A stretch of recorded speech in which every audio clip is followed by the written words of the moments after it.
call this meeting of the Santa Barbara County Board of Education to order. Oh, okay. I didn't know if that was. And so glad to see you all here today.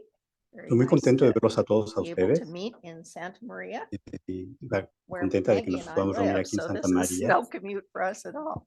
Y I'd like para to nosotros have no es ningún our viaje. Spanish Quisiera tener a interpretation nuestro group intérprete en español introduce themselves, que se please. presente a sí misma, por favor. Good afternoon. My name Buenas is tardes. Regina Santos Mi nombre Moreno, es and Regina along Santos with my Moreno colleague Hugo y estoy aquí Santos, con mi we will be colega today's Hugo Santos, que interpreters. seremos los I have intérpretes a de este brief día. bilingual message Tengo un that will breve be first mensaje read in Spanish and then que voy a leer en español Este para es que un lo puedan. mensaje bilingüe. Mi nombre es Regina Santos Moreno y junto con mi compañero Hugo Santos seremos los intérpretes para el evento de hoy. Para facilitar el acceso lingüístico, proporcionamos interpretación simultánea entre inglés y español. Si usted es bilingüe, no necesita presionar nada. Si usted no es bilingüe en inglés y español, tendrá que elegir el idioma en el que desea escuchar la interpretación. Si está usando una computadora, verá un icono en forma de globo en la parte inferior derecha de su pantalla que dice Interpretación. Haga clic ahí y seleccione Español. Si está usando la aplicación de Zoom en un iPad, tableta o teléfono, busque el menú de 3 puntos en la parte superior derecha de su pantalla. Haga clic en Interpretación de idiomas y elija Español. Les recordamos a los oradores que hablen uno a la vez y a un paso moderado.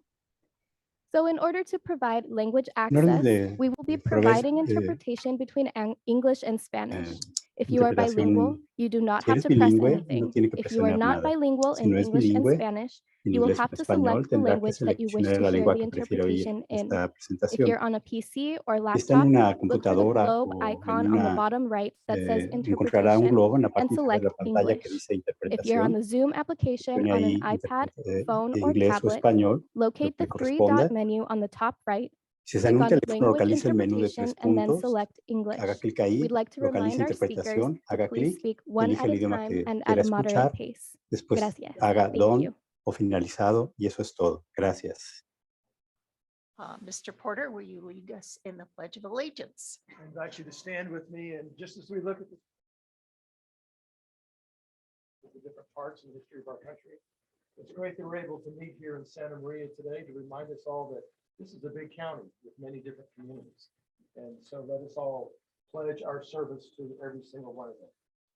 I pledge allegiance to the flag of the United States of America and to the republic which stands one nation under God, with liberty and justice for all. Thank you. And we shall do the roll call now, please. Ms. Ehrman? Here. Mrs. Frost? Here. Mr. Howell? Here. Mr. Porter? Present. Okay, Mrs. Cardy and Mrs. DeWart are absent. Thank you. And I want to verify we have no changes to the agenda. So we are good to go. I'll start with a couple of comments. Ms. DeWard is not able to be with us today due to a death in her family. And Ms. Cardy is not feeling well, so she was not able to make the trip. I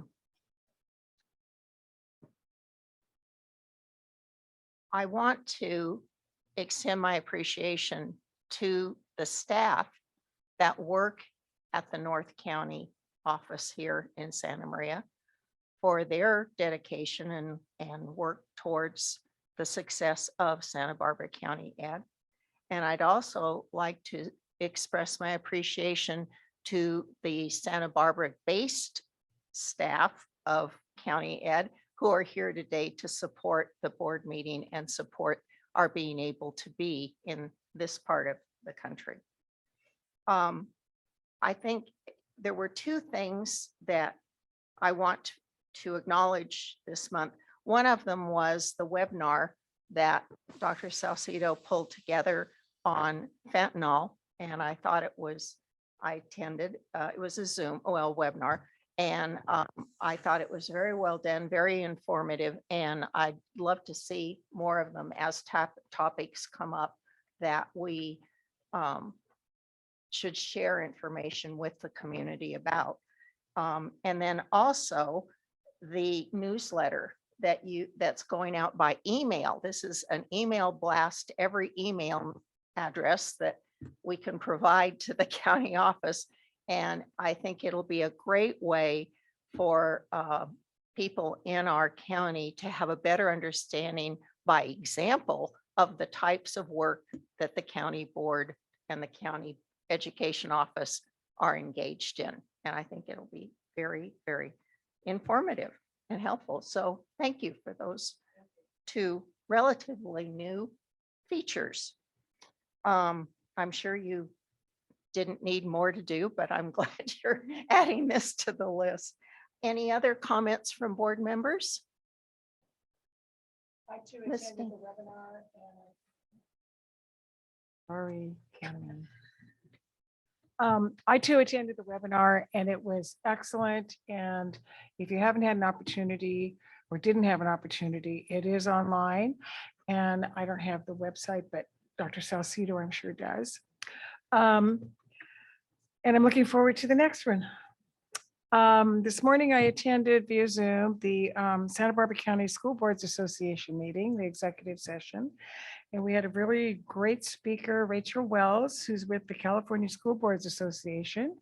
And her title is an acronym PACER. She's a Public Affairs and Community Engagement Representative for the Central Coast region. And she really came to us to share what resources are available to school board members, what her role is as liaison to those school boards. And it was very informative and very well received. There are a number of new school board members within the county, so it was very helpful.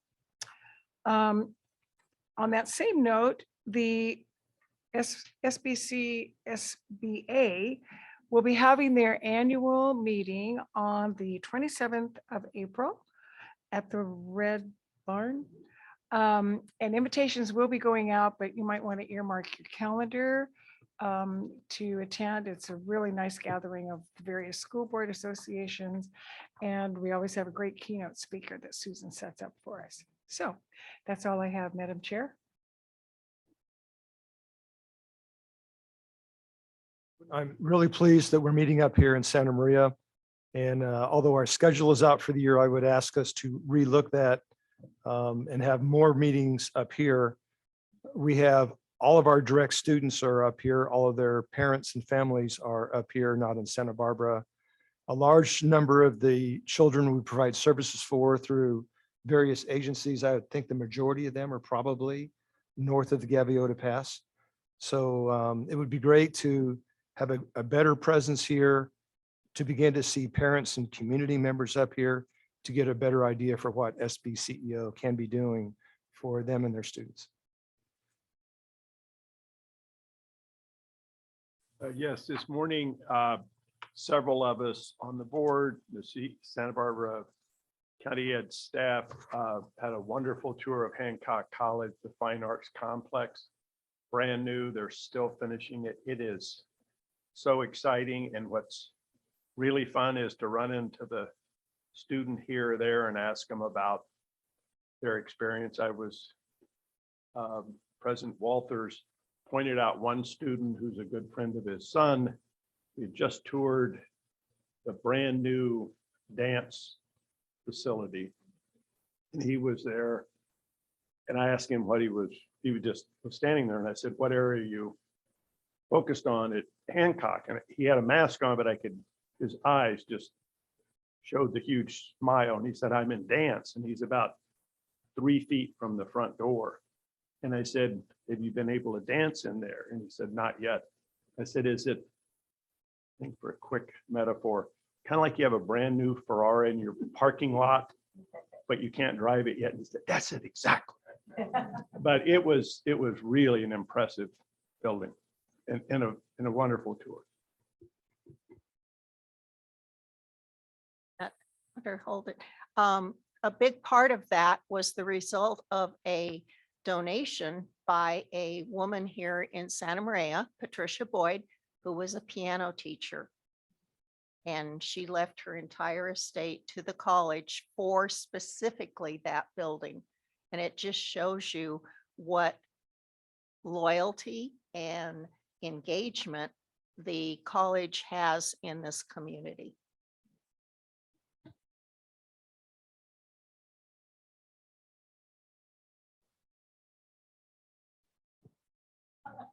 Sorry, Nadra. I purposely did not share the visit to the college this morning because I knew Joe would say something. And you've been hearing me gush for the last 4 years about what a fabulous facility it is. And this was my third or fourth tour of it, but it was the first time I saw students actually utilizing the facility. And it was just so heartwarming. So if you have an opportunity, and we have some representation from Hancock today, but if you have an opportunity, I encourage you to go through that facility. There will be an open house on the 24th of this month from 4 to 6, and the public is being invited, and I encourage you to go. So, all right, I'm done. Audra. I'm just gonna third on that topic because I was able to attend the tour, and it was just phenomenal. It's just state of the art, just amazing. You were right this whole time, Maggie, and just for the community, not only the students, but the community to have a facility like that to show just the importance, not only of the arts, but that commitment to the community as a whole. And one of the interesting parts of the tour is just talking about how the students are learning the arts that will actually be able to participate in the job market, be able to work on items of design and different aspects of the community that it's needed that may be out of reach for small business owners. So yeah, just super excited that that's here. We're hoping that they have some adult education courses that we can engage. So thank you, Madam Chair. Thank you. And do we have any public comment today? Okay, then we will move right along on the agenda to the presentations. And to begin with, we're going to have a presentation on Allan Hancock College Rising Scholars Program. And I'm going to turn it over to Dr. Salcido to supervise.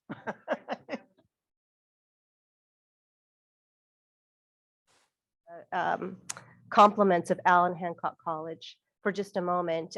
You've said everything about the tour itself, so we can, I'll fourth what you said and leave it there. But one of the things I was sharing with our team as we were walking onto the campus, and Deborah Hood, thank you so much for arranging that tour, by the way, really appreciate it. One of the things that no matter where, if you're at the Fine Arts Complex or if you're at the student administrative building, or if you're at any of the buildings, one of the hallmarks I find at Allan Hancock College are the absolute extra mile hospitality that you have from any one of the individuals who are employed at Allan Hancock College. They go out of their way, from Dr. Walters to every one of their staff members. You feel like, even if you're dropping in, that they expected you, and they just welcome you. So I say that because we have 3 individuals who are part of Allan Hancock College, the Rising Scholars Program, here with us today. Thank you so much for being here today, and the support that you provide for many students, including those here at Fitzgerald and our Juvenile Court and Community School. So we invited you here today, and I'll invite you to go to the podium and speak, and there's a microphone if you wouldn't mind pressing the button so that everyone at home can hear you as well. But we're interested today in hearing about the program and how you do interact with our students and what it is that you provide as a partner to our school. So thank you so much, and I'll ask you to please introduce yourselves at the podium. That would be great. We can hear about your program. Thank you. Hello, everyone.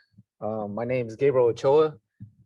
I'm the specialist at Allan Hancock College for Rising Scholars. Our program assists formerly incarcerated students and those who've been socially impacted, and socially impacted by drugs, gangs, violence, abuse, domestic violence. And our program really assists a student from beginning to end. We understand that they're coming home and don't know how to navigate nothing. And so we take them through the whole process from beginning to end. The second component of that is that we reach out to kids, and we've been reaching out to Fitzgerald, and we've been reaching out to Pioneer Valley and San Ynez Valley, and really making connection with these kids that were once in our shoes. Our staff, Griselda, Edwin. Edwin hasn't been formally incarcerated, but he has been socially impacted. Griselda, formerly incarcerated just as myself. I spent 16 years in prison, 4 years before that, 3 years in the California Youth Authority, and then in and out of foster homes and group homes. My life really changed about 8 years ago when I was in prison. I was just released 2 years ago. And to be where I'm at, trying to give back is huge for me. And so what we do is a lot of what I was already doing in prison. I was trying to help kids and men transform their lives. And what we do with the kids here at Fitzgerald are called interactive activities.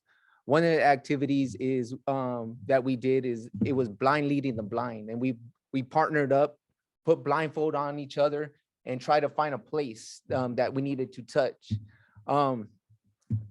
Someone touched it eventually, but it took a while, right? But the point of that interactive activity was fun and engaging, but it also had a meaning.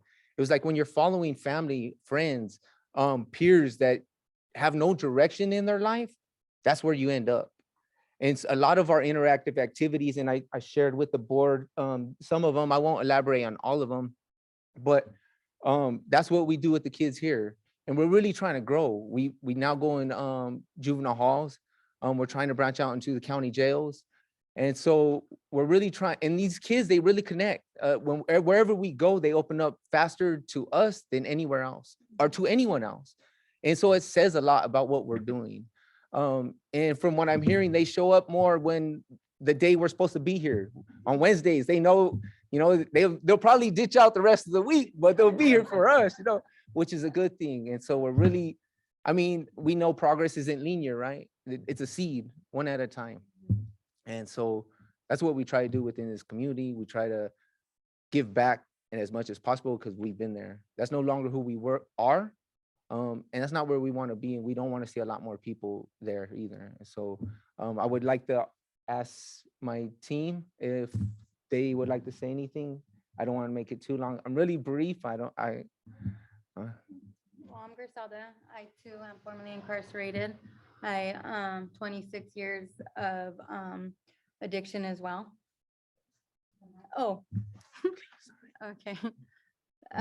So I too was, like I said, formerly incarcerated. But before all that, it was 26 years of my life since I was 12 years old, addicted to drugs and alcohol, and 10 years of that in and out of incarceration.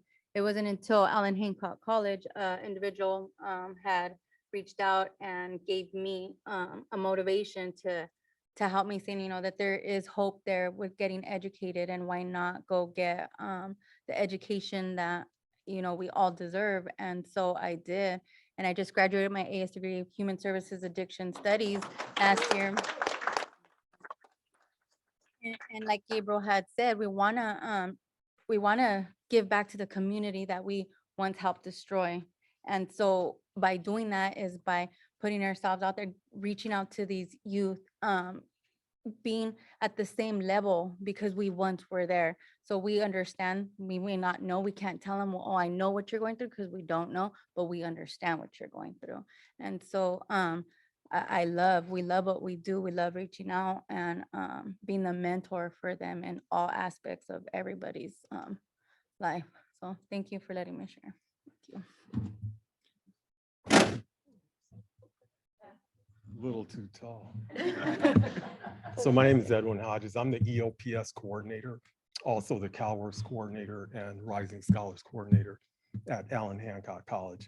And I just want to thank you for this opportunity to be able to come and have our mentors here present a story that needs to be told in this community.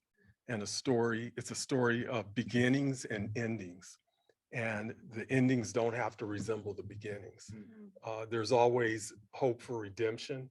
And we're doing everything we can to support our formerly incarcerated and currently incarcerated students and bring them to the knowledge that education is the key to success in any aspect of your life. And so I'm a man of few words, and Gabriel and Griselda, they're the backbone of our program. So we just appreciate the opportunity to be able to come into your schools, and we look forward to working a little more with you in the school districts here and the surrounding areas.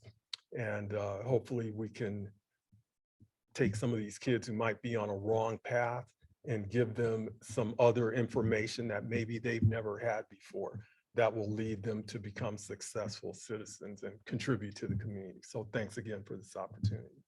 Thank you.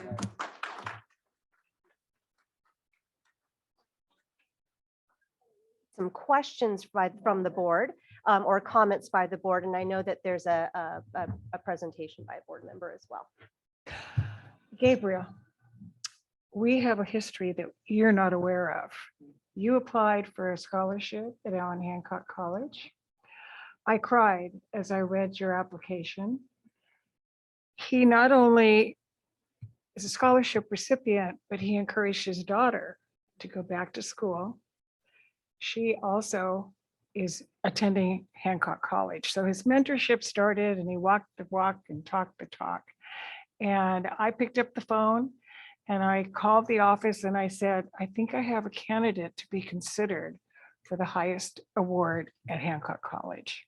So I feel connected and I'm so proud that you're here sharing your story. Thank you.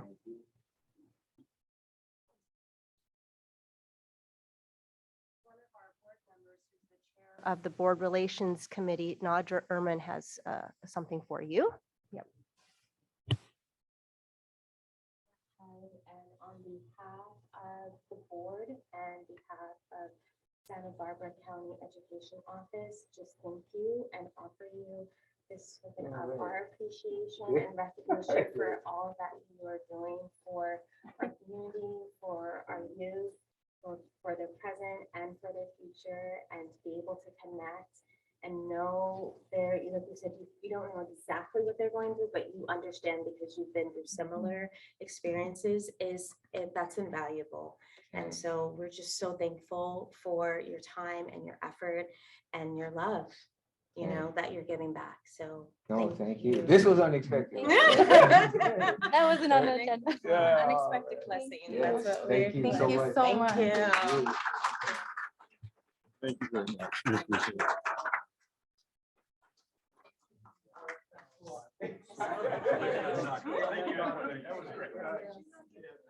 I think you may need room in the office for some more. of those certificates.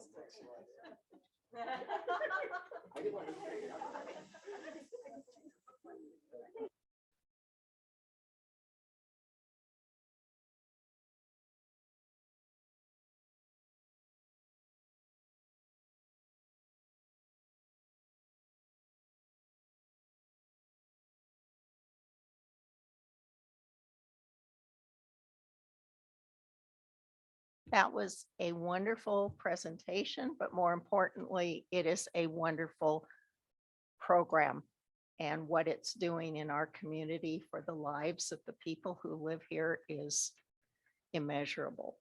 When my husband and I moved to the Santa Maria Valley in 1989 from Orange County, one of the things I've come to cherish about this is the small town feel in a relatively medium-sized community and the connection like between Mrs. Daney and Gabriel.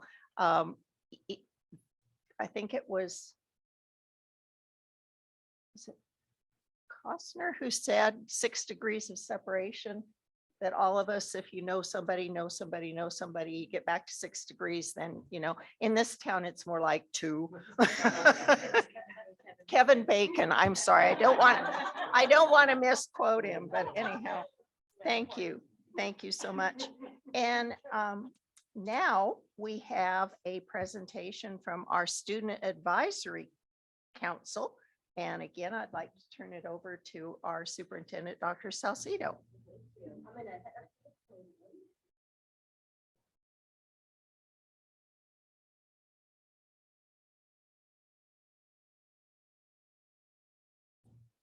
All right. Good afternoon, everyone. It's so great to see all of you and so glad to be here in the beautiful Santa Maria Valley. And I would like to share a little bit about our this inaugural Student Advisory Council this year. This is the first time, all of what we do at the Santa Barbara County Education Office, the County Board of Education, our entire focus is on supporting students. And for the longest time, I thought, the voice that we need to have at our table is our students. How do we do that? And how do we make sure that it happens countywide?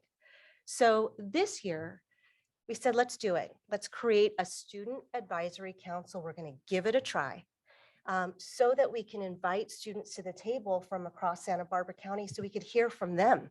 How are we doing?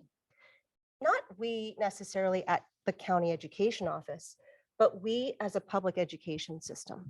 How are we doing with our mission of launching students after high school into college and career? And we thought, let's ask the students. So we've met now. We decided to set us up for success in the advisory council and meet 3 times this year.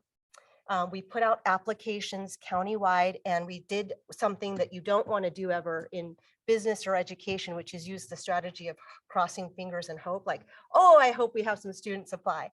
And we did a little bit of that, but what we found is that there was interest countywide, from Carpinteria to the Santa Maria Valley, all over, all of our districts with high schools, except for just 2 districts actually have representation. We have 17 students from across Santa Barbara County, all in high school. We actually had to limit actually this year and decided to invite 10th grade, 11th grade, and 12th graders, and thought, what, some of our freshmen will be able to apply in future years.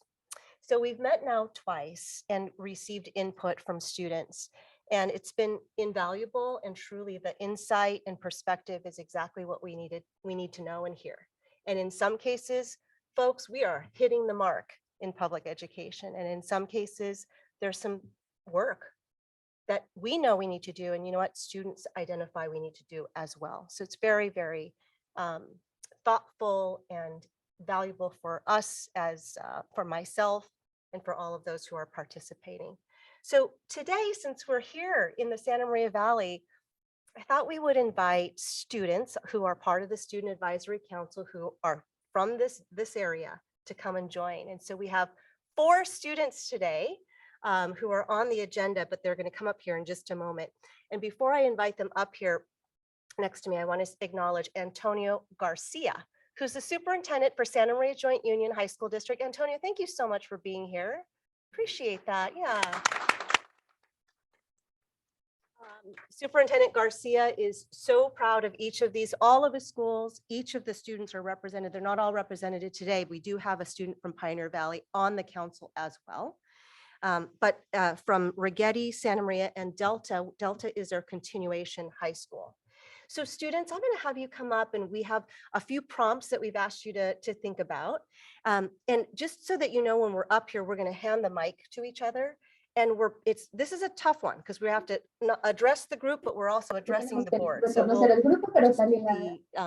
do the queen wave, and we'll address everybody as we talk throughout the room. So I'm going to invite the students here, and then they're going to introduce themselves and talk about one another. So come on right up, and we'll put you right here. How about that? Great. The Student Advisory Council member.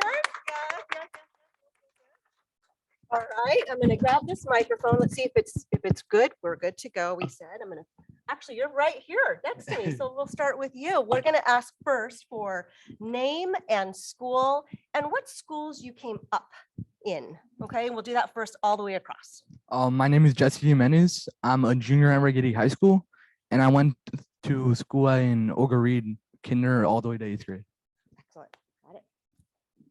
Hi, my name is Tana Saskin. I am also a junior at Rigetti High School, and I previously attended Ralph Dunlap Elementary School and Orchid Junior High School. Oh, hello. My name is Andrea Martinez. I am a senior at Santa Maria High School, and I previously attended to Robert Bruce School, Rice School, and Fessler Junior High School. Hi, my name is Lisbeth Tovar. I am a senior at Delta High School. And well, since my family actually moved around a lot when I was younger, I actually got to go to several elementaries, but it was fortunate and I got to meet many different people. Elizabeth, why don't you hang on to that microphone? Yeah, we'll start with you next. And a question is that we have is, tell us why you signed up for the Student Advisory Council. You knew it wasn't for your own district, it's really for the County Advisory Council. What was it that you were wanting to see, hoping for in signing up? I actually wrote a little presentation that I was wondering if I could read really fast. Yes, sure, absolutely. So I just wanted to start with for high school, I had a hard time getting through some difficulties. Around that time, I wish I would have met more sources and had supports within time, but I got through and had the opportunity to move to Delta High School. It was one of the best decisions I've ever made in my 17 years of living. I got to meet different people that encouraged me to do so much with my abilities and talents. I had advisors from left to right that helped me become the best version of myself I can be. And soon we'll be graduating and moving on to the next important chapters that are yet to come. Throughout my years of attending school, I had many difficulties, some things that I could have done better, and some things that I wish were there, such as more support or checking up on and even understandings. The reason that I believe that applying for Santa Barbara County Student Advisory Council was the best choice for me, it was my chance to speak up and let my voice be heard, not only but for me, for the students that are following my footsteps. Um, if I had a magic wand, the very first thing I would do was have every kid know that they're not trapped. And without the support or advisory, we will find a way for she or him or them find the best them they can be. I would want them to know that whatever problem he or she is facing, we will find a solution, that they will have many people behind them supporting them and will do so much to figure out how we can help. The main reason I wish to do this is because Delta High makes me feel this way. They have helped me and picked me up from the rock bottom, and each time I fell, they reminded me why I had to get up and keep going. They have helped me set goals for my future self and helped me to start these goals. I feel loved and appreciated there. And with the support and encouragement, not only am I now working for fighting back as the youth champion, I am also able to sit here and allowed to share my story with you. This only shows that I want other students and kids to feel what I feel when I walk into the doors of Delta High.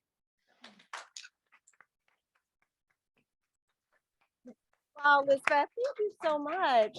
That's phenomenal. That's really great. Thank you so much. And I asked the students a few questions. Lisbeth, you got it all in that. Yeah. So I'm gonna ask you to hand the microphone to Andrea and see if you wouldn't mind addressing some of those as well. Like why you applied for the Student Advisory Council, for example. Okay, so to start off with, in junior high, I always like taking leadership roles, such as being in Youth Making Change as a board member. And then once I went into high school, I also liked going into clubs and organizations and trying to be a leader or take a leadership position in it. And so when I heard that I had this opportunity to join the Student Advisory Board, I decided I wanted to apply and try to be an advocate for myself and for others who are in my high school and just help my community. Andrea, hold on for just one more. Let me ask you one more question, which is, I did ask if you had a magic wand, which we all wish that might be a wish in and of itself. What is something you might change, whether it's in your school or in schools in general, to support students better? Okay, so for my magic wand, I would wish that all students had reliable transportation. As for myself, I usually take the bus or I walk to school, and it is quite a walk. It's like an hour walk from my house to the school, but I do take the bus usually, which is a 30-minute ride. And so I know a lot of other students live in Guadalupe, which is maybe like 30 minutes away in a car, and also in Tanglewood, which is pretty far. So what I have seen is that there is a lack of transportation for students who want to do or join organizations. And so if I had a magic wand, that's what I would wish, that all students could do what they want, stay after school, come before school, and they had the transportation to do so. That's a really good wish. That's a really smart. Thank you very much. Thank you. Andrea, let's pass the microphone to Taya. Yep. Taya, same two questions for you. Okay, so the first question. the first question of why I signed up for this council. Ever since I was little, I've always liked being in leadership positions. I always felt like I had some pretty good ideas to give off into groups, and I was pretty well spoken out about it. And so as I got into high school, I started joining different leadership positions, such as being like the class president for the past 2 years in my high school, along with joining my leadership class. And I am also the president of the medicine club, which I founded at my high school. And I wanted to join this council because I wanted to provide some ideas about how I could help make the schools better and the education better across the county. And I just wanted to also hear what other input other students had about how they could think that they can make the schools better. What about that magic wand? And for my magic wand, I would think that I would like to change how schools, especially in the younger schools like junior high and elementary, how they could help implement better mental health resources for kids. As I know that in high school they come around to different classes and tell you how to like help with mental health problems and all that. But I was thinking instead of how to help students when they already have those problems, start from younger down and see how can you prevent those problems from ever arising, like how to help them combat stress before they get stressed out. So that's what I thought. That's great. Thank you. Jesse? I joined the committee because, well, I've never really done anything like this. It's my first time in like a real leadership role. And I felt that sharing my voice is important and that I represent a lot of people that go to Rigetti High School. And I feel like the people that need to be heard the most aren't going to be applying to a position like this. And I felt that I could really just represent them. And if I had a magic wand, I would want everyone to be like more involved, not just students, but teachers as well. Like just being more encouraging to do like things outside of school, just working together as a whole. Thank you. The last and final question that we asked each of the students was something that you really sincerely appreciate about your school, or something that your school or maybe teachers have done in making you feel more confident and prepared to launch that kind of mission we're talking about being ready for life after high school. So something that you might appreciate from your school or some teachers or even staff that have helped you prepare. Something that I appreciate is my school's AVID program. It's really helped me like get involved. Like I probably wouldn't be here if I didn't join AVID, and it's just a really good program as a whole that I'm really glad my school has. Is your parent here today? Too? Yeah. Who's that? The one right there, Yeah. Susana Silva. Susanna, is that your mom? Yeah. Well, thank you for, hello, welcome. Yes, so glad that you're here. All right, let's pass it over to you. So one thing I appreciate about the teachers at my school is the ones that are very passionate about what they're learning.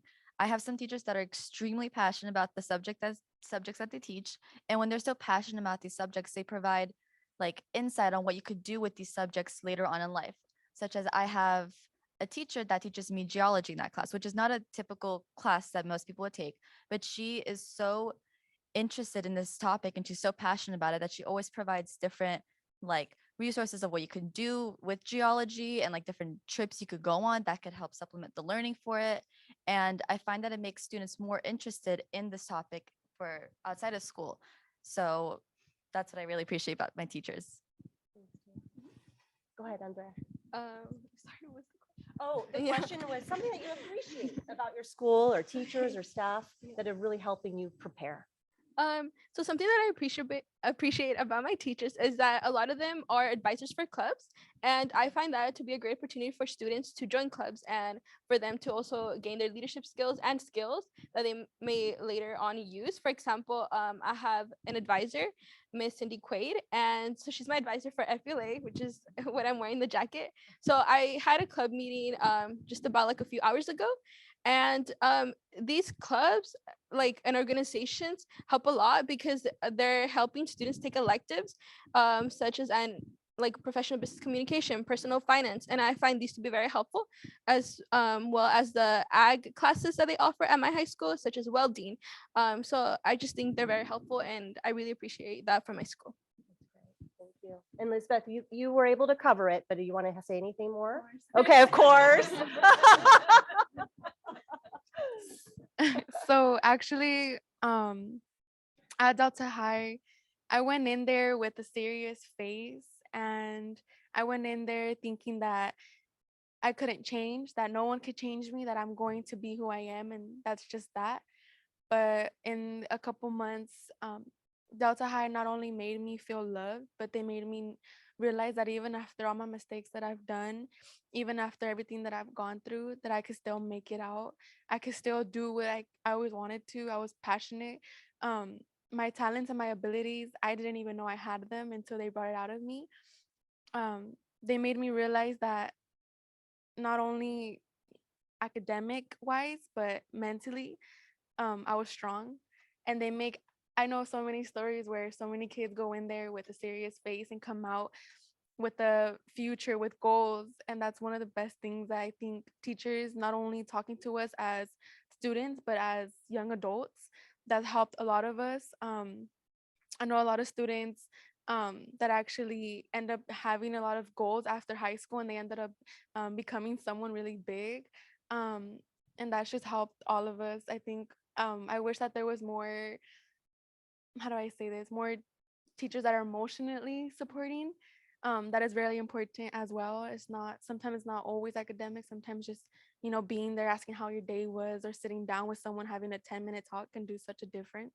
And it is really supporting. I wish every school had the same way that I have here, but thank you so much. Thank you. Thank you. Will you join me in a round of applause of these incredible students? Yeah, phenomenal. Students, I wanted to share with you a few things and then open it up should the board have any questions for the Student Advisory Council members. But I wanted to say that when I'm on a Zoom, first of all, it's the first time I've seen you all in person. It's wonderful. It's wonderful. Cami Barnwell's also with us on those Student Advisory Council meetings. And Anna Friedland is also with us on those Student Advisory Council meetings. And Dr. Ann Roundy Harder, who's a director in curriculum instruction, also supports in planning and is on those meetings too. As we have breakout groups with the students, we always want to have one of our team members as part of the group, breakout groups, and we get to know the students a lot better. I wanted to extend an opportunity to the board have questions or comments, and I see Mrs. Daney.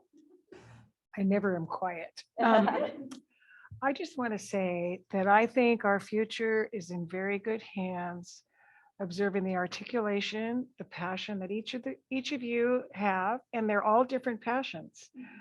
You're learning how to become a leader. Some of you have been leaders, and you're just expanding that leadership role in this advisory committee. And I want to thank you for serving with Dr. Saucedo. Other questions or comments? Oh, Mr. Howell? Well, you guys were great. How many of you walking in the door of this meeting said to yourself, I'm not sure I can do this?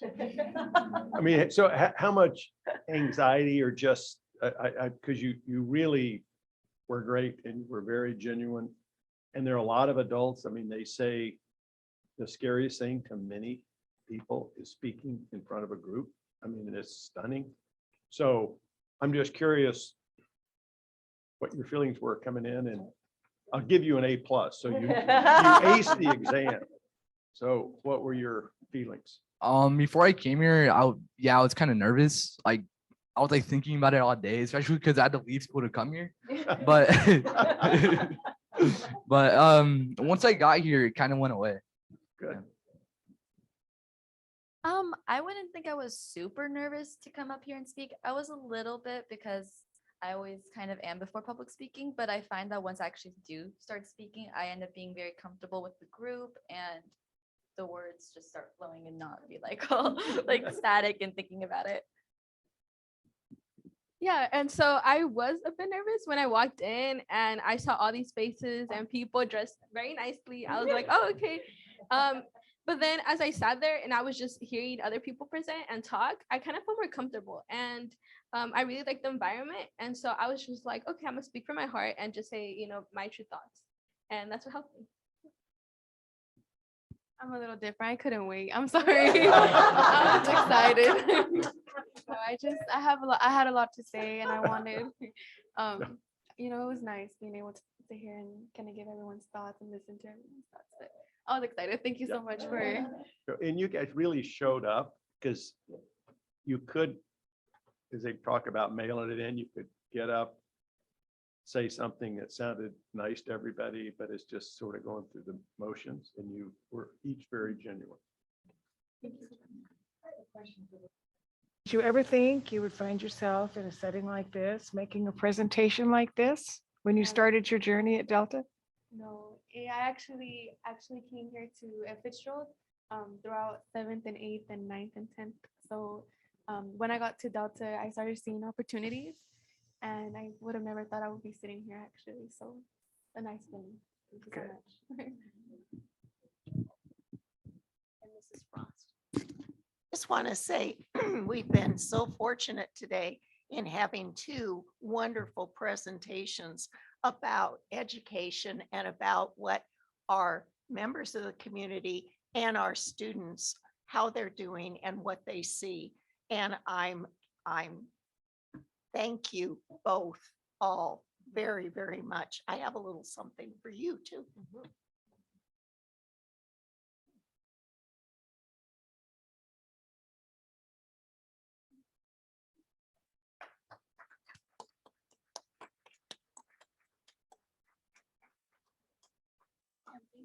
Say hello to Cindy from Judy Frost. Okay, I will. My husband worked with her and they're very good friends. Thank you so much.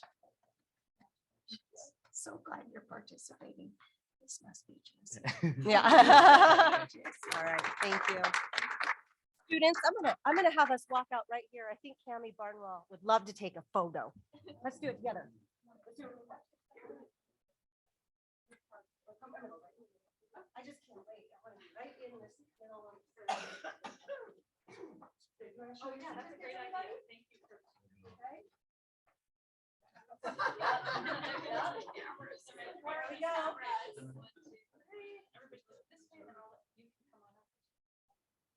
Perfect. Yes.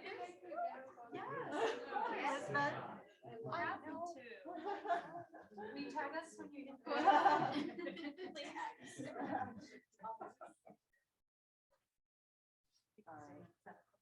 Thank you, everybody. Thank you.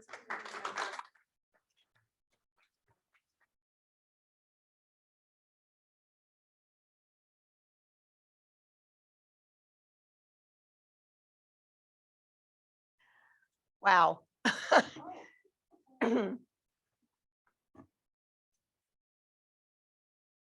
Everything good? Everything is good. I realize now that the director for Rising Scholars is here, and Michael, is it Michael Jackson? Great. Wanted to make sure that we recognize you. So thank you very much for being here. Actually, the new EOPS Plus program director, so we have 7 programs under that Allan Hancock. You want that? Yeah, great. Thank you. Yes, let's do that.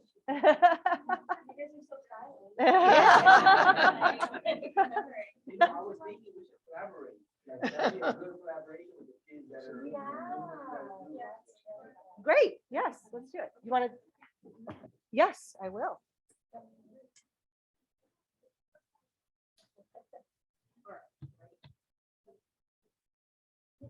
You tell us where to go, Cammie.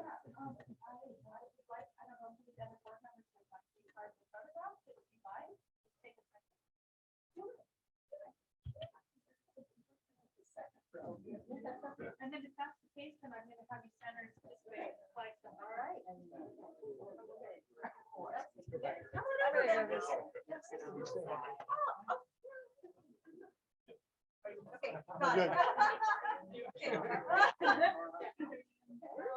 I'm good.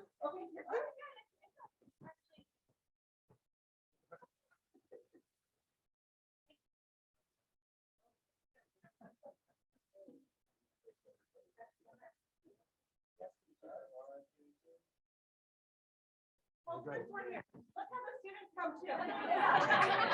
This is like a wedding. That's where, I mean, come on. Anybody out there who feels underappreciated?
We've had some conversation up here about that was the dessert, as Mr. Howell said, and now we've got to eat the liver. So, you know,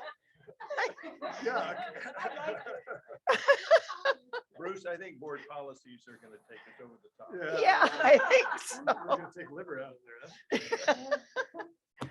Oh my gosh, if any of us ever have a moment where we wonder why we're here or what we're doing, come back to this moment.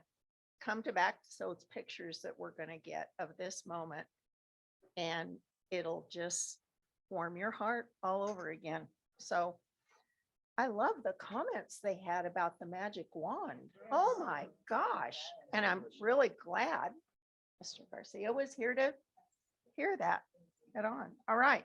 At this point, I am going to ask Dr. Salcido for her report. Thank you so much.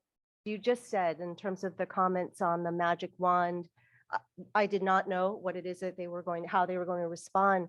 But that kind of insight is what we hear for about 90 minutes each time we meet with that student advisory council across the county. And they call it as they see it. As they should. And it is really, really insightful. So my plan is to collate, synthesize their comments so that we can share them more widely, so that others can see what we're part of what we're seeing as well. So thank you so much for allowing them to come and present. I really appreciate it. Yeah.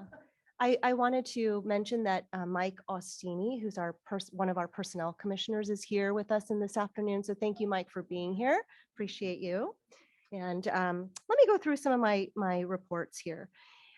Many of you, I think actually everyone on the board has been able to meet Steve Torres, who's our new Associate Superintendent of Administrative Services. Yesterday was his first day as our Associate Superintendent. And the board has received, Steve, your bio. They've received a memo I sent both to the board as well as the staff. So I know that you know his background. I wanted to just say that so grateful to have Steve join us in this role as Associate Superintendent for Administrative Services. And one of the things that he brings of 100 things, of 1,000 things, but one of them is he works very closely already with individuals within our organization and school districts. And every one of them, every single one has said, wow, this is going to be wonderful. And the way in which he works is the way which we do at SBCO. It's about service, it's about leadership, it's about how can we support. And that's who Steve really is. Another piece that I love is he gets a twinkle in his eyes when he talks about his family.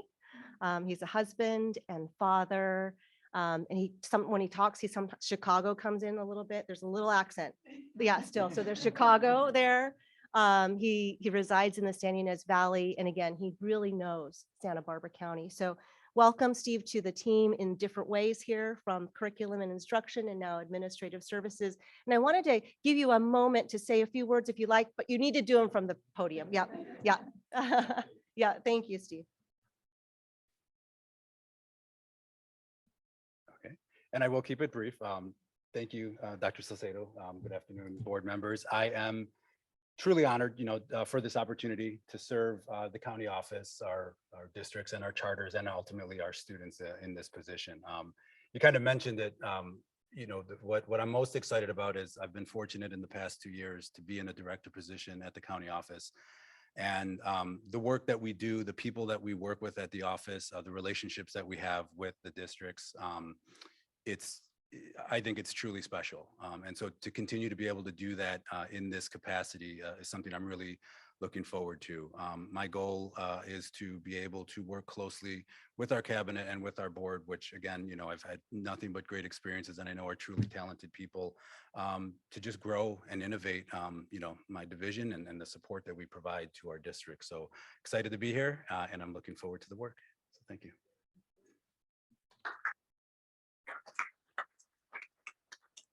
One question. The glow, right? I'll talk about my kids out. So I have 3 children. My daughter's a freshman at Penn State University, and I have twin identical boys that are sophomores at San Ynez High School. Socks, White Sox or Cubs? It's funny, that's always the question when I'm from Chicago. Die-hard White Sox fan. All Yes. right. Born and raised on the south side of Chicago, so. Any other questions? I was thinking knows a little about baseball, it wouldn't make a difference. But I'm curious. So your White Sox in a totally biased fashion, tell me why White Sox fans are better and the problem of Cubs fans. Oh, I don't know. If they're Cubs fans here, it doesn't matter. I want to hear a full-throated endorsement of the White Sox. I don't know if I could keep that brief, but what I will say is that we associate with the South Side hardworking work ethic, and so kind of born and raised that way, and so I've always kind of been more of an affinity towards that team. Very tactful answer. Thank you. Thank you. Thank you. Okay, all right. Really tough questions on the first day. Yeah. On your first board meeting. I love it. Going back to last month's board meeting there, and some conversations that you've had as a board, has to do with our juvenile court and community schools and excuse me, the transition from the boys camp, Los Prietos, to the Juvenile Justice Center and Dos Puertas. So we invited Tanya Heitman, chief of probation, to come in, and she's here on Zoom. I'm not sure how we'll Zoom her in, but I know we've got her ready, our team. And so she'll give us an update. And as we know, she's also been promoted to a different position at the county assistant at the county of Santa Barbara. So congratulations to you, Tanya. And I'll turn it over to you for an update. Give us 1 second. We're going to take something off of the monitor. And, oh, there we go. We see you. Thank you. Good afternoon. Can you hear me okay? All right. Well, I'm sorry I couldn't be there in person. I'm in Sacramento for some meetings today, but wanted to be responsive to the request for an update on where we are in the boys camp.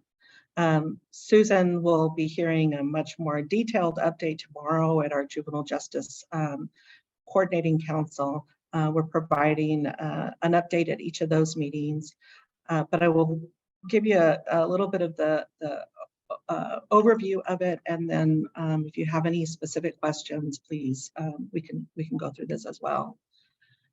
We've moved into the planning phase of the transition, and we brought together a broad group of stakeholders to begin discussing what the planning would look like. And they ultimately divided themselves into 3 subgroups. The 3 groups are focused on one is education, vocation, one is the therapeutic environment, and the third one is evidence-based programming. So those groups, the individuals self-selected into the groups that they were most interested in being part of the planning process. There are some individuals that serve on more than one group. And then within those subcategories, then they've also split it into 3 components. One is the actual in-custody portion of what the youth will be doing when they're committed in the program. The second one is preparing for reentry. So what they would be doing while still in custody, preparing for their reentry to the community. And then the third one is the actual reentry and community supervision or aftercare components of the programming. The groups are very engaged, and Deputy Chief Kim Sheen, who started the groups, although she has since retired, she stayed on with us as an extra help so she can continue to be part of this planning and ensure that we have continuity. While the programming planning is going on, we also are engaged with County General Services Department. They have a project manager assigned to oversee the remodel of one of the units at the Juvenile Justice Center. We have an architect that has been hired and is working on the designs, meeting with our team regularly to talk about how to make this the most therapeutic home-like environment that they can. And the next phase of that process, they'll be meeting with representatives from the Board of State and Community Corrections, because we really have to wed our vision of what we would like for the program with the state regulations and make sure that they will approve our plans before we send it out to bid. We know that this process is taking longer than what we had first thought it might, in particular the facility portion of it. The planning and programming is going really well, but the facility portion with the architect and the project team is somewhat behind where we were hoping that it was going to be at this point. We don't have a target date yet and don't anticipate to be able to get one until the contract gets closer to being bid. Other than that, given that we do have more time before the facility portion will be ready, we are starting to plan on, what portions of this could be piloted up at the current site while we're waiting for the new site to be better prepared. We will work on training with our staff as well to make sure that any of the evidence-based curriculums that we're going to be using, that they're all pre-certified and prepared to be able to fully implement when we launch the new program. That's about the extent of what I can tell you about the planning process. Was there something specific that you were hoping to hear more about? And see if there's any current questions. I'm seeing none. Chief Heitman, thank you so much for the update. And just to solidify something I think I heard you say, looking at the monitor, but I realize you're looking over here. So sorry about that. The facilities piece is what will prohibit, I guess, the Los Prietos or the Los Robles from moving to the juvenile center. Sorry, I'm hearing feedback, so it's hard, but yeah. So at this point, we're keeping the Los Robles at the camp, and it'll remain until facilities are so our preference is, as you say, to remain at our current site until the new site is fully prepared for us. That is our first choice. However, we are very much aware that depending on how the timelines go, how the population shifts from day to day, that we could have to modify that in the future. The complication really is that at the juvenile facility in Santa Maria, we're not just remodeling one unit for the boys camp alternative program. We're actually remodeling 3 units. One of them is specific to the camp, but the other 2 have to do with our realignment population and what we're doing at the facility for them. So because there is so much remodel going on over there, we're very reluctant to move youth during a transitionary phase because it could impede the other remodel that takes place. So we don't have excess housing units right now that we could place the boys in as a transitionary step. We really would prefer to wait until the new unit is ready. But recognizing, you know, the situation changes with each court commitment and the length of time and the implications for our partner agencies, we at this point are recognizing we could have to readjust our thoughts on it at some point in the future, but we're not feeling like that's necessary quite yet. Chief Hyman, thank you so much for joining us from Sacramento and for all of the work that you have led as in your position as Chief of Probation. We all wish you well and congratulate you on your new position at the county. So thank you so much, Tanya. Thank you. We appreciate the support, and it's hard to come after that last group of great speakers that you just had.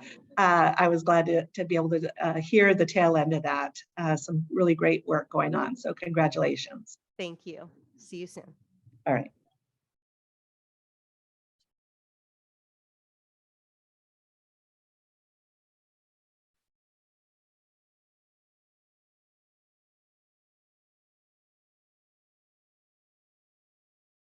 CEO. Sorry, I just turned off my microphone. All right, moving forward, we said we would come back with an update on Welcome Every Baby. And so I've asked Bridget Boblets to provide an update, a program under Children and Family Resource Services. Bridget. Yes, please. Thank you so much. No. Difficult to come up here today after all those wonderful presenters earlier. So as you recall, I did provide an update in December to the board, as Susan said, regarding a Children and Family Resource Services program, Welcome Every Baby, or WEB. And we are so grateful that we've been able to have WEB under our SBCO umbrella for the last 15 years. And during that time, we've served over 17,000 babies and families in this community. And as I mentioned in December, the Welcome Every Baby program is largely or almost entirely funded through philanthropic donations and grants. And as you recall, that funding has decreased significantly over the last couple of years. One of our main funders, First Five, had to decrease their funding about 2 years ago. We were being funded by them almost about 50% of the program. And due to the lack of funding that they receive, because they're funded through taxes off tobacco sales, their funding has decreased, which resulted in no funding anymore for WEB. And I mentioned in December that our current funding for the WEB program would be exhausted at the end of this fiscal year, so June 30 of 2023. And the annual cost for that program is about $350,000 to $450,000 annually. And currently we have 4 staff members employed. I also mentioned in December that we've gone through some really tremendous efforts to secure long-term sustainable funding for the program. Several things that we've done. One thing we did was we looked at becoming a licensed healthcare provider in order to bill private insurance so we could continue that program. Unfortunately, we did not qualify for that license. We also have met with many local community partners to either have them take over the program or contribute financially to the program. We weren't super successful in that arena. And then we also sought a healthcare entity to bill on our behalf. And we were not able to secure a partnership there. And then I mentioned in December that as just kind of a last ditch effort, one of our funders hired a consultant to just explore all other potential possibilities. And at this point, I unfortunately, sorry, I'm turning my page to look at my notes. Since the model and the funding have shifted and we are not a licensed healthcare organization, we're really at a point where we're not going to be able to continue to operate the Welcome Every Baby program under its current model. And therefore, we've had to make a difficult decision, and we will be sunsetting the program at the end of this fiscal year with the exhaustion of funding. So that'll be June 30th. And this process of sunsetting, just so the board is aware, obviously it'll involve many details, communication plans, of which include communicating to the CFERS Board of Directors and our staff as well who serve the program. And through this process, if another licensed healthcare organization steps up and says, they want to take over the program, that is something that we would engage in conversation. But at this point, we have not had any of those conversations. So I just wanted to provide that to the board and let you know where we stood today. And I feel again like I'm delivering some depressing news after such glorious news earlier, but just welcome any questions that you may have at this time. Bruce. Try for a Hail Mary here, and I'm shooting from the hip because it just came to my mind when you said increasing tobacco sales. This is really a South Coast program, is that right? If I remember right? We serve South Coast. We do serve babies that are born at the Cottage Hospital, as well as Lompoc Medical, and some families that are also in the San Ynez Valley.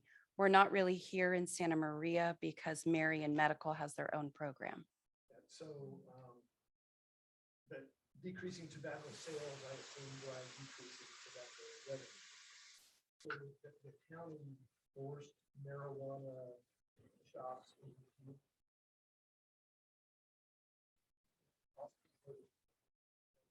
All those taxes you're raising that you wanted, that's kind of program, just like tobacco used to, that serves our kids.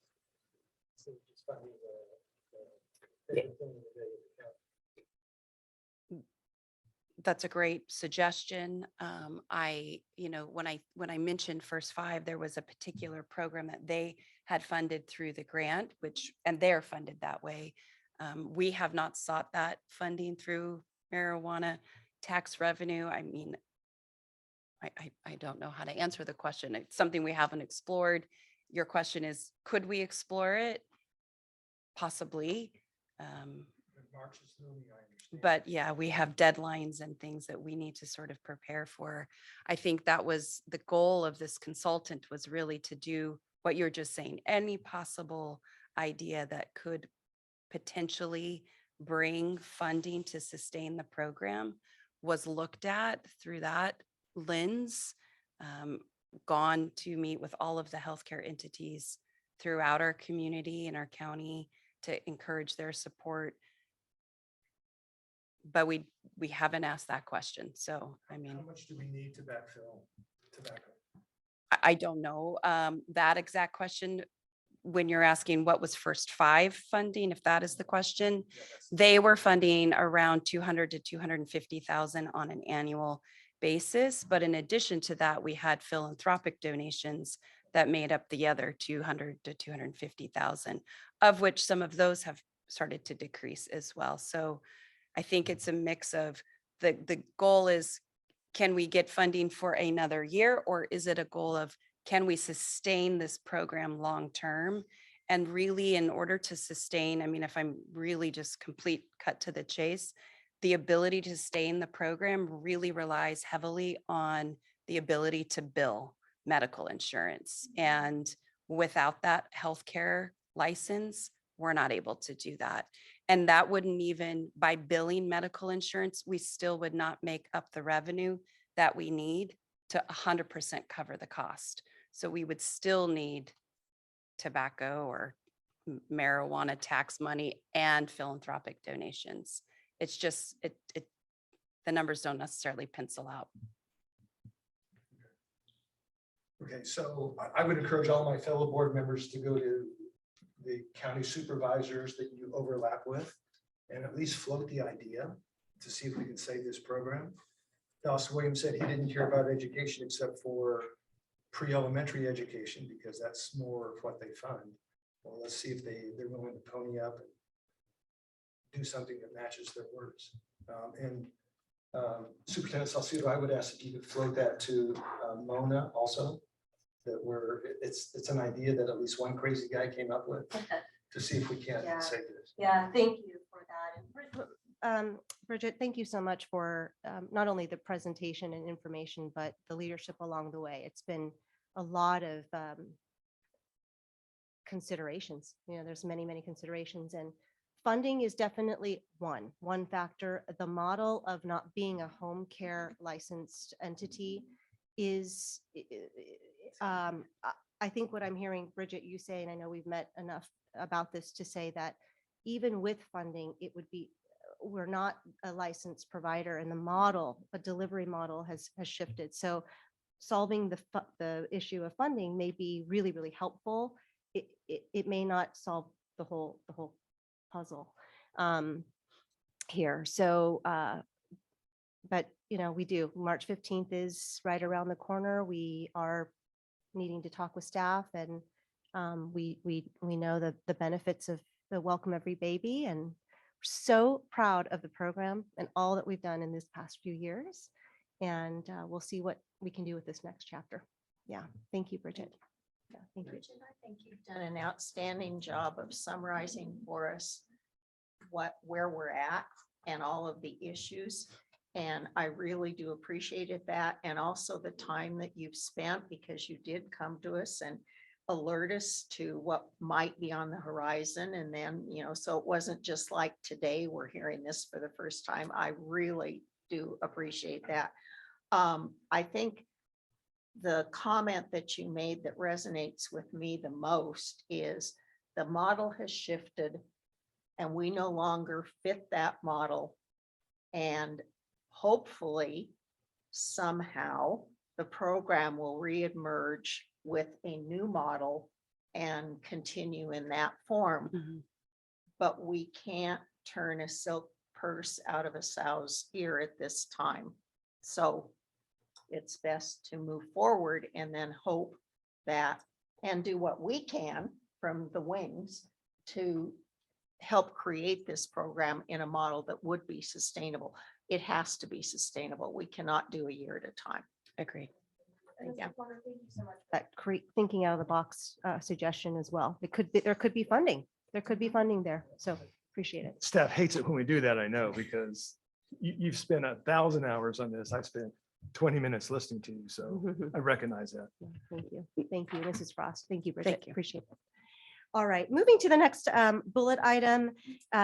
Last month, we had a pivot and met virtually because of the storms, the road closures, all of that. And so a few questions came up from the board that were thinking about the future. And we know that the state of emergency is coming to an end here, but sort of what is the opportunity, if there needs to be one, of meeting virtually? The question came up. So we put the comments in my superintendent's report one more time, but Austin is prepared to say a few words about potential virtual meetings. So Austin. Yeah, so like Dr. Salcido said, that ability to meet virtually is largely going away, and that's good news because it means the state of emergency is going away and we're moving to a new chapter. But the convenience of it was nice at times. So there are a few caveats. There's always caveats. If there weren't, I wouldn't have a job. So the caveats are, for those of you, and I think all of you probably served on boards of some kind before COVID existed. So you may have had some teleconference meetings, at least one or two participants joining the board that way. The old Brown Act has certain requirements that you could do that as long as you had a physical quorum in person and that there were certain notice requirements on the agenda. So you had to put that person's address, they had to make their address wherever they were, hotel room, home, whatever, they had to make it open to the public. So it was kind of discouraged using that kind of teleconferencing. There's a new law that went into effect on January 1. It's called AB 2449. And if there's some kind of medical emergency or some kind of disability or caregiving situation, then there is a very easy procedure we can go through, have a quick vote at the beginning of a meeting and allow a board member to participate remotely. They have to be audio and visual, so it has to be like a Zoom type of situation. So I guess the takeaway for that is if you have a medical emergency or a caregiving type situation, and it's really only medical stuff, it's not like a weather type of event, let us know and we can make that happen. The third caveat, the last one, is to just always, I guess, ask Dr. Salcido or Ms. Friedland, get in touch with them if there is, an emergency of some kind that's weather related. You can't make a meeting because, as we learned with COVID, sometimes we get executive orders that come down from the governor's office and the rules can change very quickly and we can pivot in those situations. There's a glimmer of light in the current statute that might allow a virtual meeting in the event of a state of emergency, but I haven't seen it done yet. So if there is, God forbid, some sort of natural disaster or another state of emergency, then just reach out. We'll check and see what the current rules are and if we can make it happen under the statute. So for the most part, though, it's going away. So we'll be seeing each other in person more.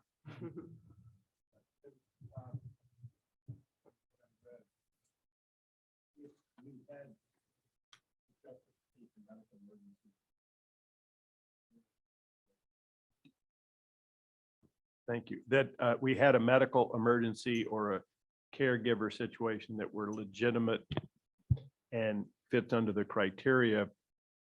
Doesn't it also impose, so that means audio, video, we could participate, but doesn't that also add additional burdens to county ed in terms of the other non-board members being able to participate in the meeting? It adds a little bit. Really, it just requires us to receive public comment via Zoom as well, which I think is pretty simple, I guess, to flip that switch. Usually people need to be here to give public comment and they can stream and watch the meeting. But they need to be here to give public comment. So we have that requirement. There's another couple of small things. The law is kind of strange. It says, if you have anyone over the age of 18 in the room with you, you have to disclose that at the beginning of the meeting. And so there's a little list of things that we could let you know if that comes up. So, but practically speaking, if the situation arose, it wouldn't be an undue burden on the county board to accommodate it. That's right. Okay.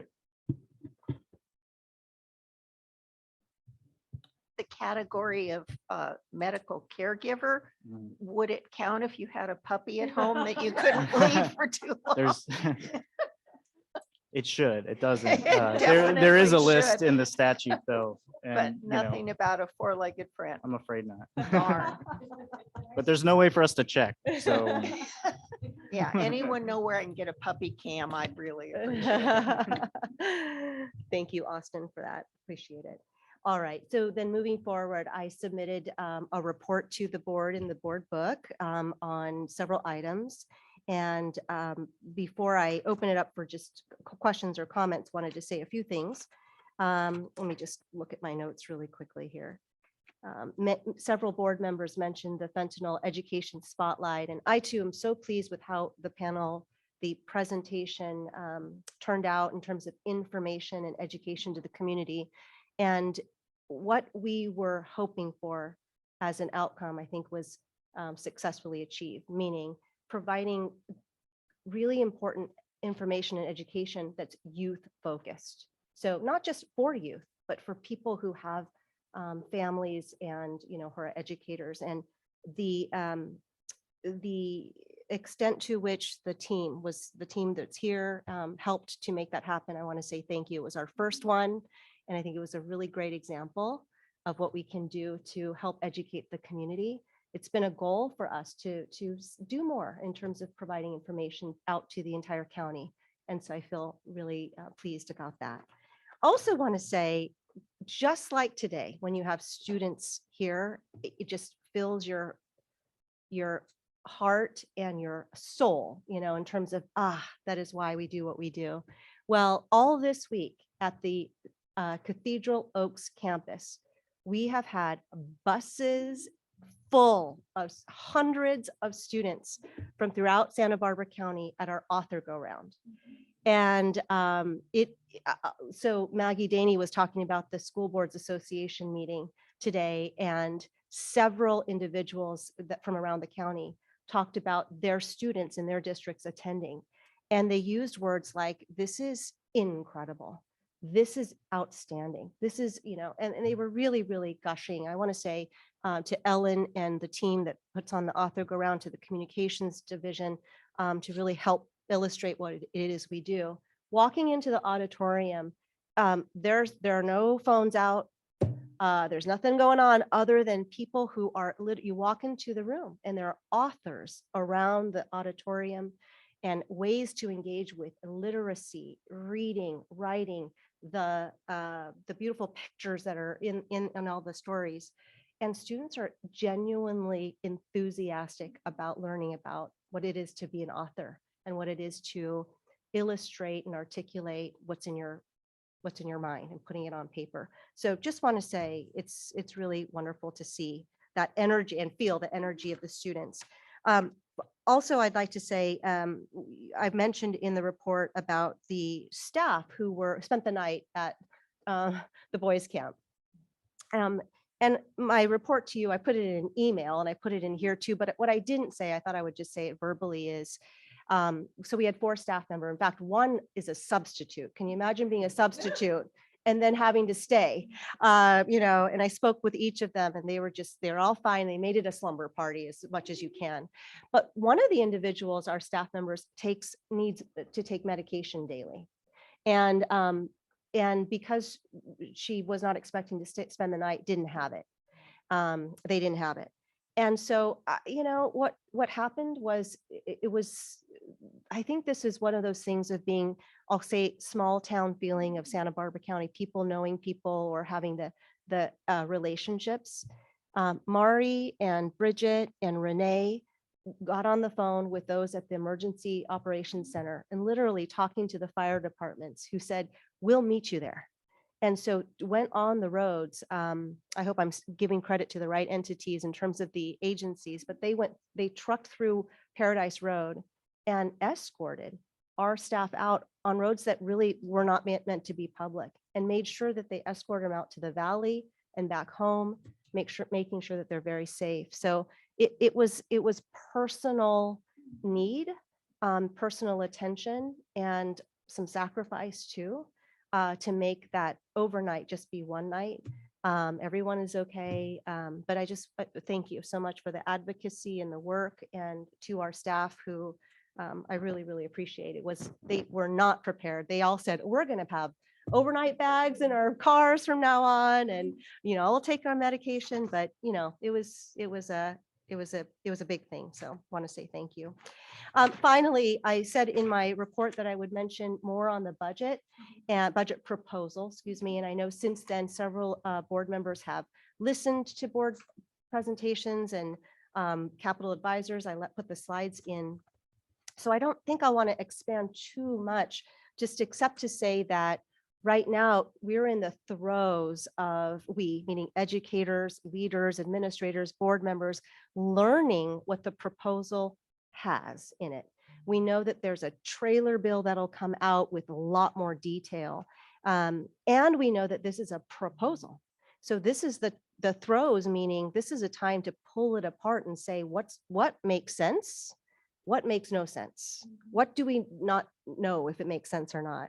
And I think there's a blend of feeling both grateful, a little bit of angst. So grateful that there's still an investment in education, K-12 education in California. There was a huge investments last year. We're seeing them again this year. So we're very grateful for that, even though we know that when we zoom out, there's potential for a recession. We know that there's potential for less income tax, personal tax, property taxes, et cetera. We know that. So we're grateful. What we're have anxiety about, a little bit frustration, confusion about, is things like this that have come up in this proposal. So we know that there was last year a commitment to fund arts and music program through a discretionary block grant. That word discretionary means it could be on art, it could be on music, but it could be on other things as well. It's to your discretion. And the state had provided allocations for each district, and they've already funded half of it. They've already funded it, and they said they can use it with your own discretion. So meantime, districts are planning to spend it. They received half. We know that PERS and STIRS, which is the retirement contribution of employers, is going up very, very high. So districts are saying, discretionary funds, let me use some of this for that. And so in the proposal, it is a cease on any more funding of this that was already granted last year. So that's the angst. Oh no, what are we going to do when we've already planned for it? This is how we're going to use it, but that's in the proposal. The solution has been Prop 28, which voters voted in November. Voters voted in November, arts and music funding. There's no rules on it yet. We don't know who it goes to, how to spend. There's some limited rules. So the solution that was proposed was, if we cut it here, you'll get it here. Don't worry. We worry because of the details and what you are and are not allowed to spend it on. So those are the kinds of proposal pieces and advocacy and lobbying that's happening to make sense. We want it to make sense. We need to be able to cover PERS and STIRS. We want arts and music funds, that's for sure. But when there's parameters and when there's pre-planning, when there's promised funds and those are cut, all of that creates a lot of angst and confusion and worry. Another element that's has been entered in is something called the equity multiplier. I have to keep looking down because it doesn't come off naturally to me off the rolls. It doesn't roll off the tongue. Equity multiplier. It is.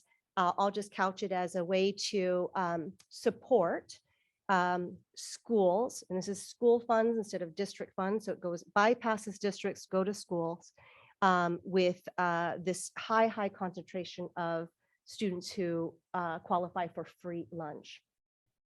And it's funding for those schools so that we can see increases in accountability and also achievement. A question, so on the surface, okay, we can see that, we get the concept, but when you look at the implementation of it, it really is, once you lay out, well, which schools in California would qualify?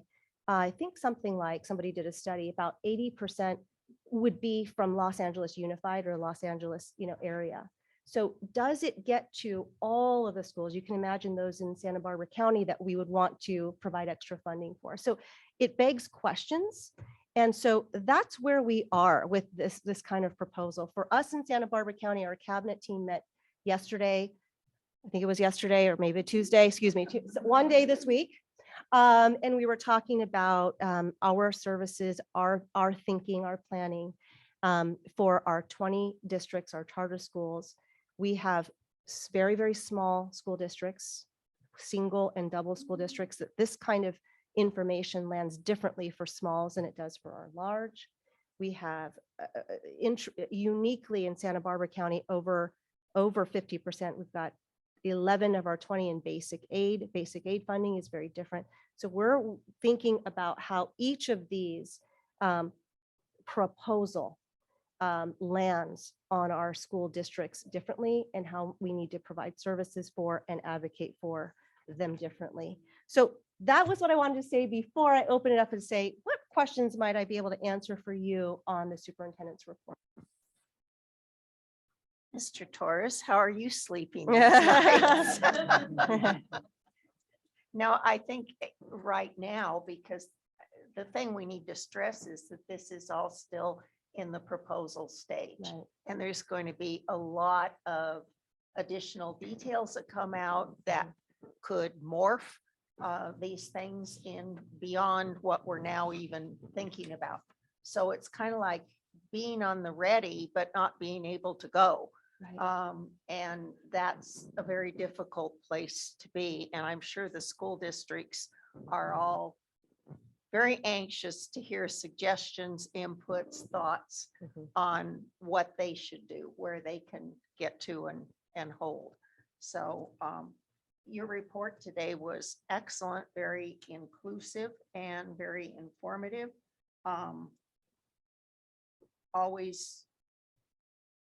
Always important that we are aware of the things that are going on. And I feel like this board is very well kept up to speed on what's going on.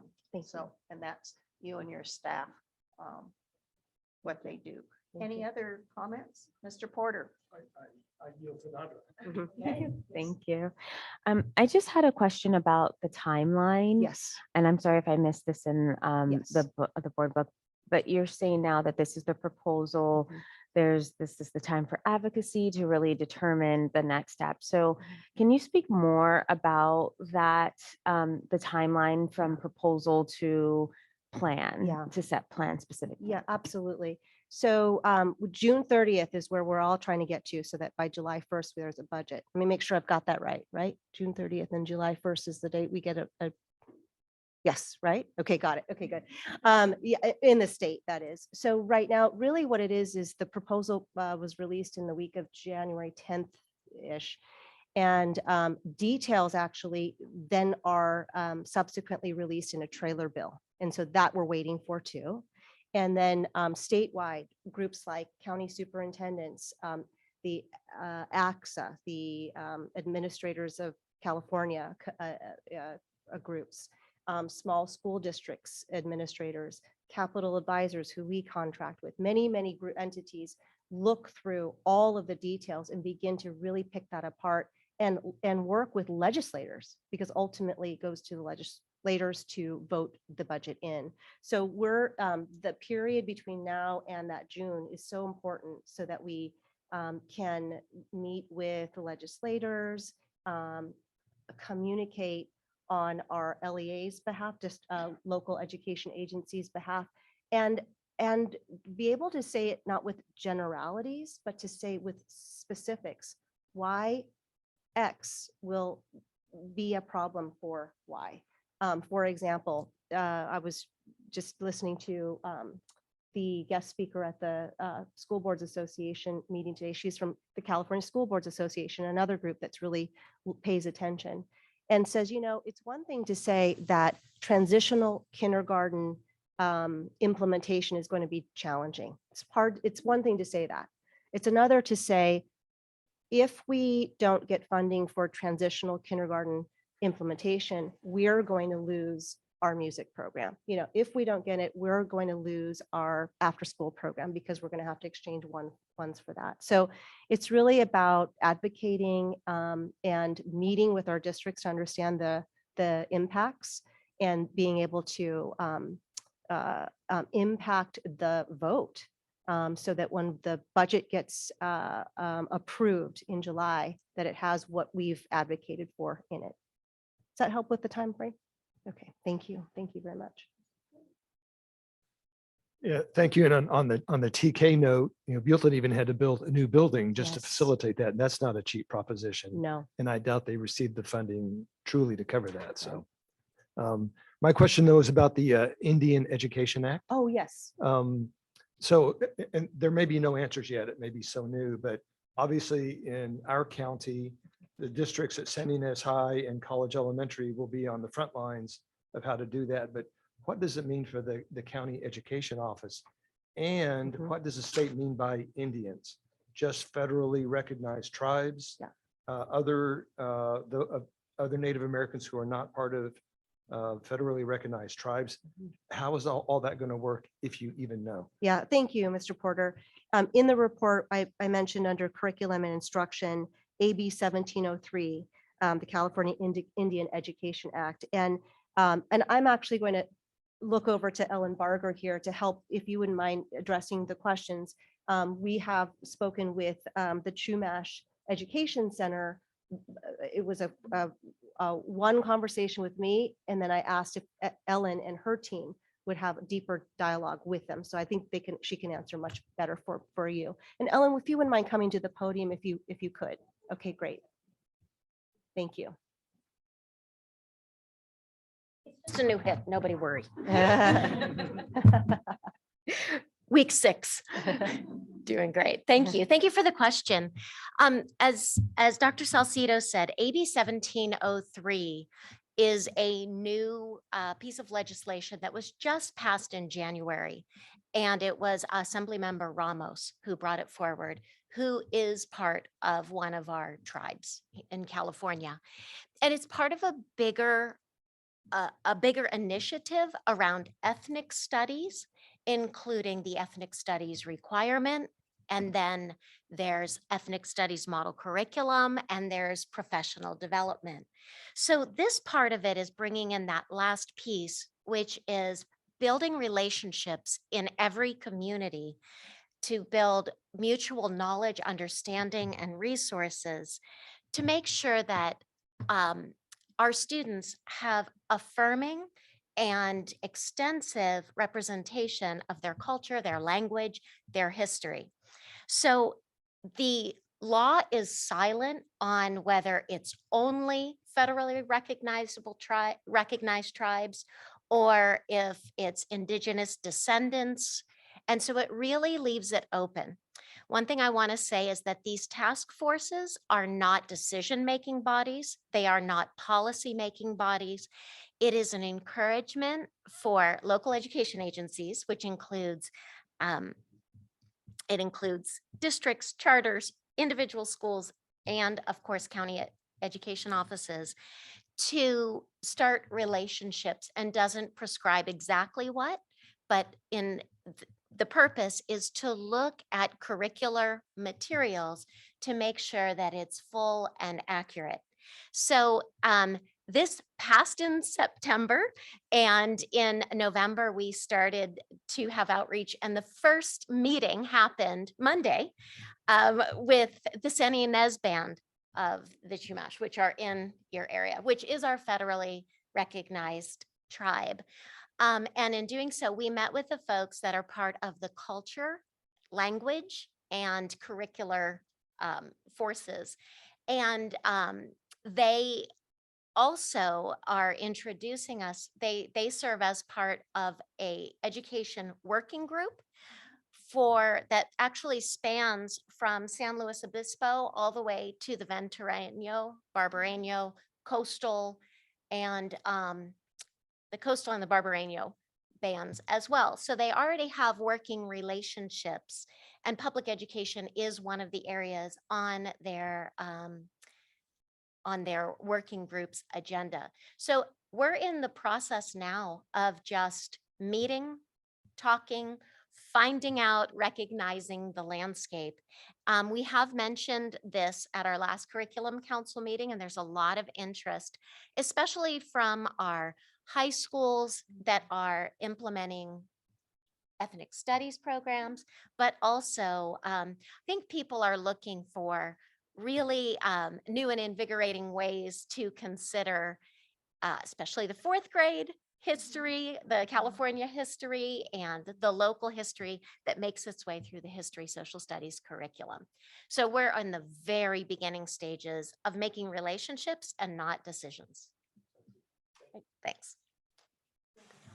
Just have one question. Is 4th grade still building missions?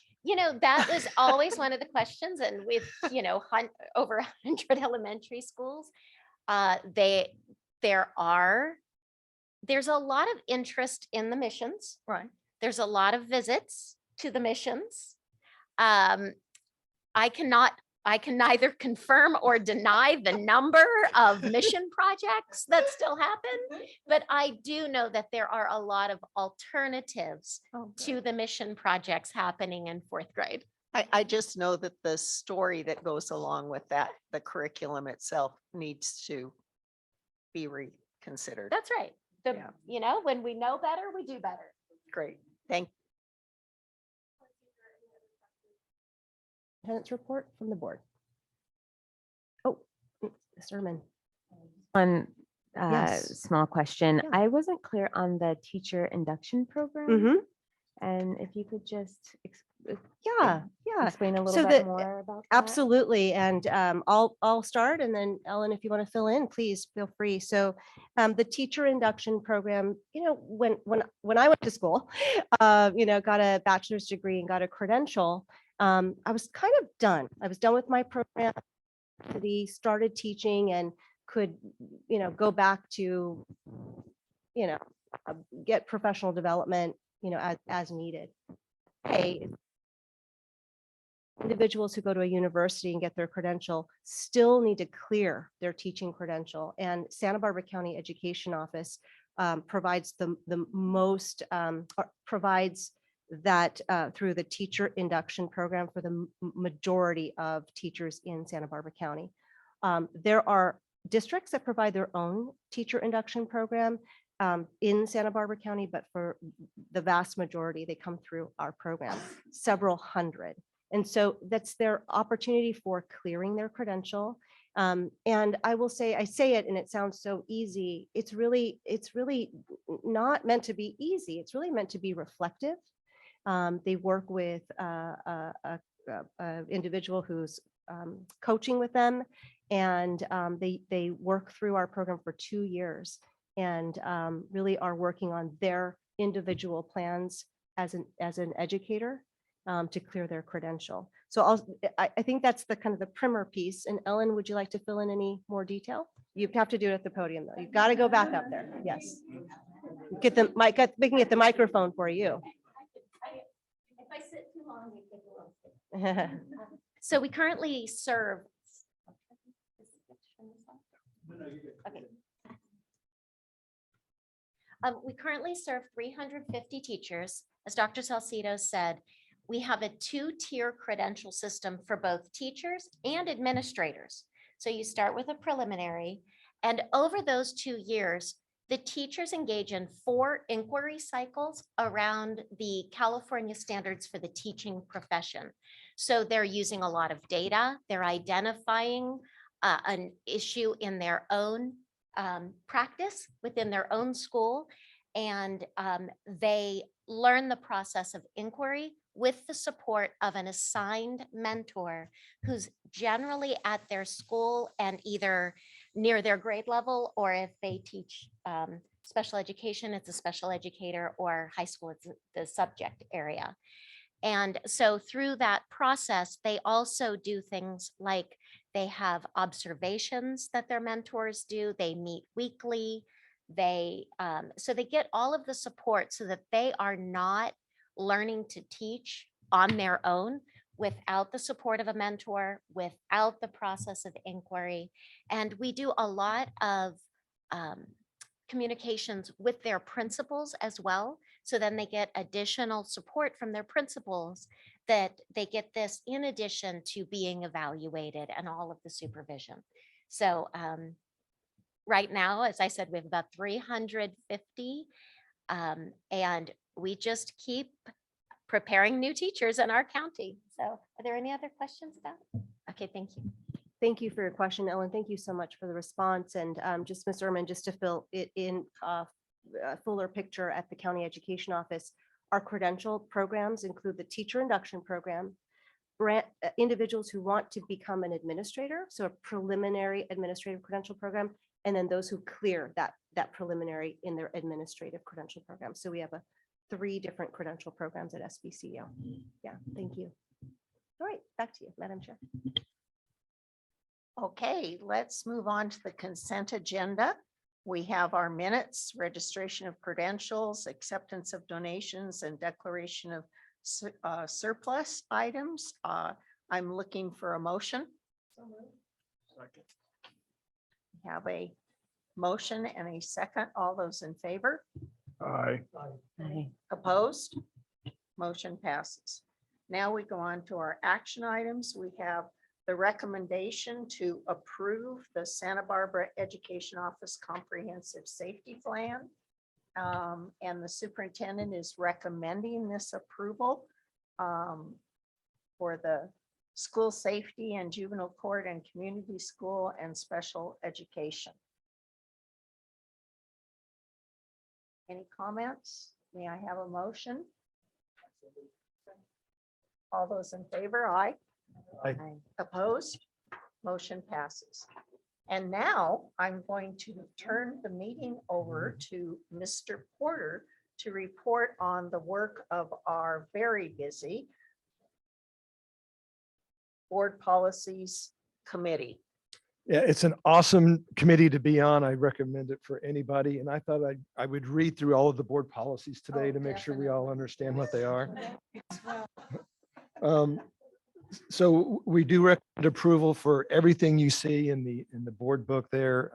For all of these policies, they are substantially those that come from the the California School Boards Association. None of them have any major departures from there.